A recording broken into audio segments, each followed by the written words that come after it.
안녕하세요. 내가 아는 것만 알려줄게. 레알 유튜브 소금 강의 시작합니다. 어느 날 제자한테서 문자가 왔어요. 선생님, 생명선이 짧으면 일찍 죽나요? 네.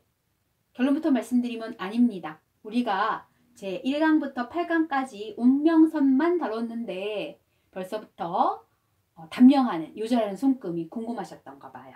그래서 질문에 해답하고자 아주 간단하게 지금 단명하는 요절하는 죽었네요. 깨꼬닥 하고 죽었죠. 이 친구처럼 요절하는 손금 16가지를 스피디하게 체크해 볼게요. 자, 일단 지난번에 1강부터 8강까지 배웠을 때 요절하는 손금 몇 개? 2개는 이미 알려드렸습니다. 첫 번째, 히틀러의 손금. 운명선이 손목부터 시작해서 쭉 토성으로 갔죠. 토성의 언덕 끄트머리에 토성의 언덕에서 무슨 언덕? 토성의 언덕에서 무슨 무늬? 십자 무늬. 십자는 보통 이렇게도 그리고 이렇게도 돼요. 이런 부분에 십자 있을 수 있으니까요. 네. 토성의 언덕에 나타난 십자 요절입니다. 네. 히틀러는 급사했어요. 말년이 비참하게 최후를 맞이했죠. 마를린 먼로는 아무래도 유년법상 좀 짧은 시기에 일찍 단명했죠. 급사했습니다. 마릴린 먼로의 손금과 히틀러의 손금을 예를 들어서 단명, 요절하는 손금은 이미 배우셨을 거예요. 그러면 나머지 한 번 더 정리해 보도록 할게요. 아직은 안 배웠지만. 첫 번째, 토성의 언덕에 나타난 어떤 상징들로 알 수 있어요. 이게 토성의 언덕이죠. 그 언덕에 나타난 무슨 무늬? 십자 무늬. 토성의 언덕에 나타난 십자가 첫 번째 요절, 단명하는 거고요. 불의의 사고나 재해나 재난으로. 그 다음에 별문양도, 토성의 언덕에 나타난 무슨 무늬? 별무늬도 요절하는 상징이다 라고 알고 계시면 되고요. 또 하나는 드디어 생명선에 나타난 요절하는 손금들을 한번 볼게요. 일단 생명선이 짧아요. 단명인가요? 요절인가요? 아니라 그랬어요. 그러면 어떻게 돼요? 네, 천수는 그럭저럭 누리게 쓰나 맡은 바 천수를 알 수 없는 거죠. 네, 다만 요절은 아니고요. 기운이 없게, 그렇다고 비실비실 허약체질이란 뜻은 아니에요. 그냥 그럭저럭 일 없이, 별다른 일 없이 그냥 굴러가는 거. 만약에 별다른 일이 있었다면 어떤 금으로서, 상징으로서 더 나타냈겠죠. 그래서 그럭저럭 살아가는 거예요. 운명선 끝에 뭐가 있을 때냐에 따라서 요절이 판명납니다. 운명선 끝에, 생명선 끝에 볼게요. 생명선 끄트머리, 좀 짧은 생명선 끄트머리에 무슨 무늬? 네, 역시 생명선 끝에 십자 무늬는 요절입니다. 불의의 사고와 재난을 당해서. 그 다음에 별 문양도 역시 요절이에요. 짧은 생명선 끝에 나타난 별 문양도 요절. 또 하나 있어요. 파란색으로 한번 그려볼게요. 생명선 끝에, 좀 짧은 생명선 끝에 검은 점이에요. 무슨 점? 검은 반점일 때, 그때 요절이다.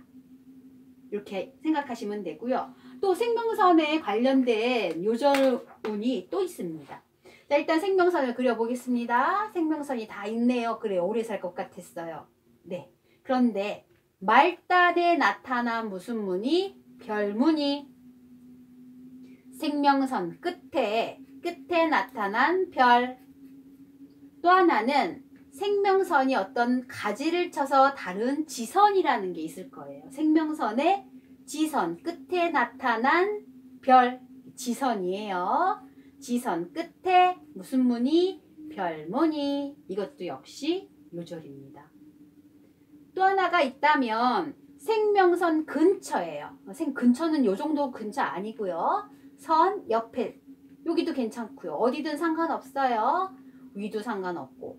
유년법 계산해서 조금 더 일찍 더 단명하고, 요건 좀 나이 조금 더 있어서 단명하겠죠. 이렇게 생명선 근처에 나타난 별 모양도 역시 요절입니다.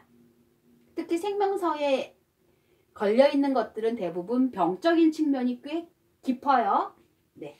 그러면 두뇌선하고 연결된 요절도 있습니다. 뭘까요? 두뇌선. 그려볼게요. 생명선이 이렇게 있고요. 두뇌선이 이렇게 보통 내려가겠죠. 네. 근데 중간에 끊겼어요. 중간에 뭐가 있다? 공백이씨 끊겼다. 이럴 때도 요절인데 이때는 머리 부상으로 뇌출혈, 뇌경색 혹은 뇌진탕, 갑자기 뇌 쪽에 문제가 생긴 두뇌선이기 때문에 그런 사고나 재해로 인해 요절하는 경우가 대부분인 경우가 많아요. 또 하나가 있어요. 파란색으로 그려볼게요. 똑같이 두뇌선 문제인데요. 생명선이 있고요. 두뇌선은 보통 어디로 간다? 네, 밑으로 하향하면서 달 쪽이나 어디든 갈 거예요. 그런데 그렇지 않고 좀 특이하게 두뇌선이에요. 지선 아니고 생명선의 지선 아니고 두뇌선 자체가 어디로 가고 있죠? 네, 토성으로 갈 때예요. 토성으로 가면 다른 의미들도 부차적으로 많이 있지만 그 중에 하나가 머리 부상도 있으며 요절이라는 것도 있어요. 두뇌선이 보통 평균적으로 밑으로 향하는 게 아니고 위로 올라가면서 어디 쪽? 토성으로 갈 때보다 요절, 특히 머리 쪽의 문제로 요절, 단명한다 라고 볼 수 있습니다. 또 하나 건강선 볼게요. 자, 건강선이 뭔지 한번 기억해 볼까요? 건강선은 어디서부터 내려온다? 수성, 여기죠. 새끼손가락 밑에 있는 수성의 언덕으로부터 내려와 달의 언덕 쪽으로 흘러가는 것, 이게 건강선이에요. 그런데 내려오더라도 생명선이 이렇게 있을 때 요 정도 멈추면 상관없는데 이 건강선이 결국엔 생명선마저 끊고서 들어왔을 때 건강선이 이랬을 때 단명합니다. 또 하나는 죽음을 암시하는 거예요. 그래서 단명하고 요절하고는 좀 틀리나 죽음에 관련된 문제이기 때문에 굉장히 유의해서 보시라는 개념으로 같이 정리해 봤습니다. 죽음을 암시하는 것, 생명선하고 관련이 깊은데요. 첫 번째는 생명선이 중간에 끊길 거예요. 한번 끊겼네요. 네. 그런데 그냥 끊긴 게 아니고요. 요쪽으로 금성의 언덕 쪽이죠. 금성의 언덕 쪽으로 하나 이렇게 들어와 있어요. 이렇게 꺾인 게 중요한 요소예요. 이게 바로 죽음을 암시하는 그런 손금이라고 보시면 되고요. 또 하나가 있어요. 파란색으로 그릴게요. 자, 생명선이 이렇게 있는데 말단 끝에 다 먹은 포도송이 혹은 생선가시처럼 이렇게 있을 때 이게 바로 죽음을 암시하는 손금이라고 얘기하니까 주의하셔야 됩니다. 마지막 하나 볼게요. 딴 거는 다 밖에 외부 영향으로 인한 요절 단명인데 자살이에요. 스스로 목숨을 끊는 경우가 있겠죠. 요 손금 한번 보겠습니다. 자, 일단 생명선 이렇게 간다고 칠게요.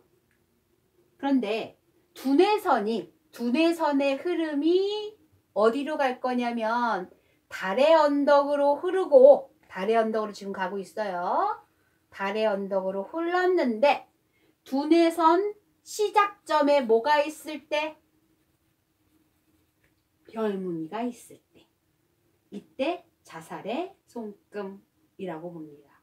자, 천수를 누리고 싶어요. 하지만 사고나 특별한 재해로 인해 요절할 수도 있습니다. 16가지 총 정리해봤어요. 그러나 이건 내 손금으로 볼 수 있는 요절인데요. 남의 손금, 즉 배우자가 사별, 즉 남편의 손금에 나의 죽음을 예고하는 게 있고요. 부모 급사를 예고하는 손금이 있어요.